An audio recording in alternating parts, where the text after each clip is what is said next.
Hello student, today we will discuss about double entry system of account. Double entry system of accounting का मतलब हो गया जो accounting करने का मेथड है वो किस पे बेस्ड है, डबल एंट्री सिस्टम पे। डबल एंट्री सिस्टम बेस्ड होता है डुअल एस्पेक्ट प्रिंसिपल पे।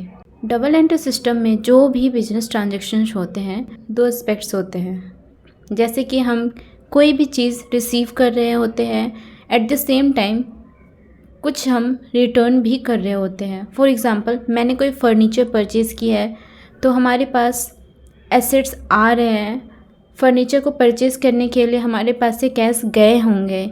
डबल एंट्री सिस्टम बोलता है जब भी हम कुछ रिसीव करेंगे एट द सेम टाइम कुछ ना कुछ हम रिटर्न भी दे रहे होंगे। लेन देन के ट्रांजेक्शन को रिकॉर्ड करना ही डबल एंट्री सिस्टम बोलते हैं। डबल एंट्री सिस्टम में दो अकाउंट्स होते हैं, एक होता है डेबिट अकाउंट और एक होता है credit account. Both are equal in amount at the end. यहाँ पर बहुत ही लॉजिकल बात है कि अगर हमारे पास 1 लाख का एसेट आया है तो 1 लाख गया भी होगा। डबल एंट्री सिस्टम में हमेशा फेयर कंसिडरेशन होता है। डबल एंट्री सिस्टम में डेबिट और क्रेडिट हमेशा इक्वल होता है। अगर इक्वल नहीं हुआ तो कोई ना कोई रीज़न होगा तो हम उस रीज़न को भी रिकॉर्ड करते हैं। सपोज दैट मैंने किसी गुड्स को सेल की, गुड्स का प्राइस 2 लाख रुपया है, मैंने उसे सेल करी तो गुड्स मेरे पास से गया, कैश रिसीव्ड हुआ। बट हो सकता है ये 2 लाख का गुड्स को मैंने 1.5 लाख में बेचा हो तो 50,000 का डिस्काउंट दे दिया होगा, तो हम उसे भी रिकॉर्ड करेंगे। Stages of double entry system या बोल सकते हो process of double entry system क्या होती है। First is transaction.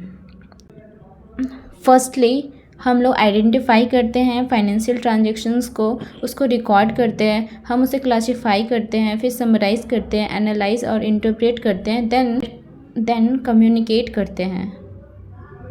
यही अकाउंटिंग साइकिल है और यही अकाउंटिंग का मीनिंग भी होती है, अकाउंटिंग की मीनिंग भी बोली गई है। इसके हिसाब से पहला काम क्या होगा, आइडेंटिफिकेशन का मतलब ट्रांजैक्शन को आइडेंटिफाई करना, जो भी ट्रांजैक्शंस मॉनेटरी टर्म्स में है उसे आइडेंटिफाई करना। आफ्टर आइडेंटिफाइंग हम लोग रिकॉर्ड करेंगे, उसे हम जर्नल बोलते हैं। रिकॉर्डिंग हम जहाँ करते हैं उसे हम बुक ऑफ रिकॉर्डिंग बोलते हैं, बुक ऑफ जर्नल बोलते हैं। Then we are transfer in appropriate ledger. यहाँ पर हम ग्रुपिंग करेंगे, सेम नेचर के ट्रांजैक्शन को एक साथ करेंगे, जैसे कि जितने भी मैंने परचेज़ किए हैं सभी को एक जगह परचेज़ बुक में लिख दिया जाएगा। वैसे ही सेल्स के जितने भी ट्रांजैक्शन हैं सारे एक जगह पे लिख देंगे। वैसे ही कैश के जितने भी ट्रांजैक्शन हुए हैं उन सभी को एक जगह पे लिख देंगे। इसे ही हम कहते हैं एप्रोप्रिएट लेज़र। यहाँ पर हम सबका लेज़र क्रिएट कर देंगे, फर्नीचर का laser, cash laser, machine laser, stock laser, इसे ही कहते हैं हम लेज़र पोस्टिंग करना।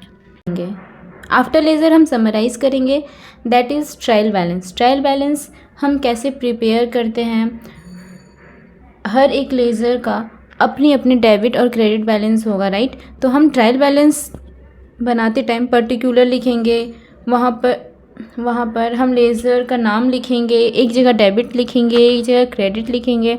अब पर्टिकुलर लेज़र का डेबिट बैलेंस आया या क्रेडिट बैलेंस आया, लेज़र का डेबिट बैलेंस आया या क्रेडिट बैलेंस आया होगा, उसके अमाउंट को जिसका डेबिट बैलेंस आया होगा लेज़र में तो उसको डेबिट साइड शो करेंगे, और जो क्रेडिट बैलेंस आया होगा लेज़र में उसको हम क्रेडिट साइड शो करेंगे। इस तरह से हम सारे लेज़र को समराइज़ कर देंगे, इसे ही हम ट्रायल बैलेंस बोलते हैं। After preparing trial balance we prepare final accounts. जिन जिन लेज़र को हमने ट्रायल बैलेंस में लिखा था उन सब को हम फाइनल अकाउंट में पोस्टिंग करेंगे। जो आइटम ट्रेडिंग अकाउंट में जाएगा उसे हम ट्रेडिंग में डाल देंगे, जो प्रॉफिट एंड लॉस अकाउंट में जाएगा उसे हम प्रॉफिट एंड लॉस में डालेंगे, एंड जो बैलेंस शीट में जाएगा उसे हम बैलेंस शीट में डालेंगे। ट्रेडिंग अकाउंट में सिर्फ डायरेक्ट नेचर की चीज़ें जाती हैं, जैसे कि ओपनिंग स्टॉक, जो भी हमने परचेज़ किया वो, कुछ रिटर्न हुआ है वो, जो भी डायरेक्ट नेचर के एक्सपेंसेस है उन सभी को रिकॉर्ड करेंगे। देन जो भी ग्रॉस प्रॉफिट होगा वो, और क्रेडिट साइड में हम सेल्स एंड सेल्स रिटर्न को हम लोग रिकॉर्ड करेंगे और जो भी क्लोजिंग स्टॉक रहेगा उसे हम रिकॉर्ड करते हैं। इसे ही हम ट्रेडिंग अकाउंट बोलते हैं। उसके बाद आता है पीएल अकाउंट। पीएल अकाउंट में हम रिकॉर्ड करते हैं जितने भी इनकम एंड एक्सपेंसेस हुए हैं उन सभी को। सारे इनकम को हम क्रेडिट साइड में रिकॉर्ड करते हैं, जितने भी एक्सपेंसेस हुए रहते हैं उन सभी को हम डेबिट साइड में रिकॉर्ड करते हैं। जैसे सैलरी किसी को हमने दिया है या फिर टेलीफोन बिल पे किया, रेंट पे किया है, वेजेस, डिस्काउंट अलाउ हुआ है, बैड डेब्ट्स हुआ है, डेप्रिसिएशन हुआ है, इन सभी को हम डेबिट साइड में रिकॉर्ड करते हैं, एक्सपेंसेस शो करते हैं। और क्रेडिट साइड में हम शो करते हैं डिस्काउंट रिसीव्ड, डिविडेंड रिसीव्ड हुआ वो, इंटरेस्ट रिसीव्ड हुआ वो, इन सभी को हम क्रेडिट साइड में शो करते हैं। उसके बाद आता है बैलेंस शीट में हम क्या रिकॉर्ड करते हैं। एसेट्स है वो, उस डेट में कितने हमारे पास लायबिलिटीज़ हैं वो, और कितने हमारे पास कैपिटल है। बैलेंस शीट में सिर्फ हम यही रिकॉर्ड करते हैं। At the last we analyse an interpretation of final account. Thank you for watching this video.